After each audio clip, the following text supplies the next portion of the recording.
تاریخ کے پنوں میں ایک ایسی بستی کا ذکر ملتا ہے جہاں کے لوگ جھوٹ بولنے اور جھوٹی گواہیاں دینے میں بدنام تھے۔ اسی بستی کے ایک مرد اور عورت نے شریعت کے تمام تقاضوں کو پورا کرتے ہوئے گواہوں اور نکاح خواہوں کی موجودگی میں خفیہ طور پر نکاح کر لیا۔ کچھ عرصہ تو سب کچھ ٹھیک رہا، مگر پھر میاں بیوی میں ناچاقی ہو گئی۔ شوہر نے نہ صرف بیوی کو گھر سے نکال دیا بلکہ اس کے تمام شرعی حقوق دینے سے بھی صاف صاف انکار کر دیا۔ مظلوم خاتون انصاف کے لیے شہر کے قاضی کی عدالت میں پہنچ گئی۔ قاضی نے حیرت سے پوچھا کہ بی بی، تمہارے اس نکاح کی تو کسی کو خبر تک نہیں، تم اسے کیسے ثابت کرو گی؟ خاتون نے پورے اعتماد سے جواب دیا کہ جناب، ہمارا نکاح عین شرعی اصولوں کے مطابق ہوا ہے اور اس کے 2 گواہ بھی موجود ہیں۔ قاضی نے شوہر اور ان گواہوں کو عدالت میں طلب کر لیا۔ جب ان سے پوچھا گیا تو انہوں نے بھری عدالت میں سفید جھوٹ بولا اور اس خاتون کو پہچاننے سے ہی انکار کر دیا، بلکہ یہاں تک بھی کہہ دیا کہ ہم نے تو آج سے پہلے اس عورت کی شکل تک نہیں دیکھی۔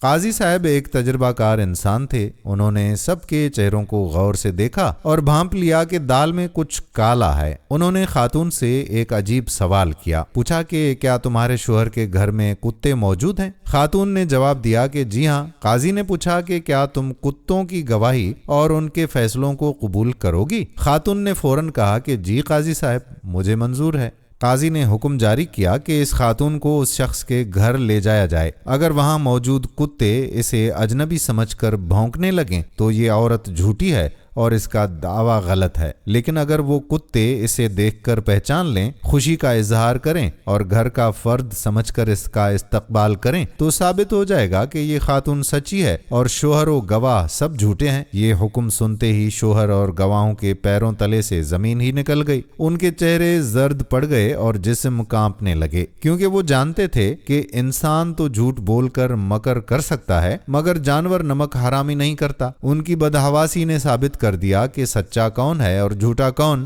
قاضی نے گرجدار آواز میں سپاہیوں کو حکم دیا کہ انہیں گرفتار کر لو اور ان جھوٹوں کو کوڑے لگاؤ، اور پھر ایک تاریخی جملہ کہا، کتنی بدترین ہیں وہ بستیاں جن کے انسانوں سے زیادہ ان کے کتے سچے اور وفادار ہوں۔ دوستو، جھوٹ چاہے کتنا ہی منظم کیوں نہ ہو، اللہ تعالیٰ اسے ظاہر کرنے کے لیے کوئی نہ کوئی راستہ نکال لیتا ہے۔ اسلام میں جھوٹی گواہی گناہ کبیرہ ہے، کیونکہ یہ کسی کی زندگی اور حقوق کو برباد کر دیتی ہے۔ اسی طرح سے ایک مصنف کو صرف کاغذات نہیں بلکہ انسانی نفسیات اور مشاہدے سے بھی کام لینا چاہیے۔ اللہ پاک ہمیں جھوٹ اور جھوٹی گواہی سے بچائے اور ہمیشہ سچ کا ساتھ دینے کی توفیق عطا فرمائے، آمین۔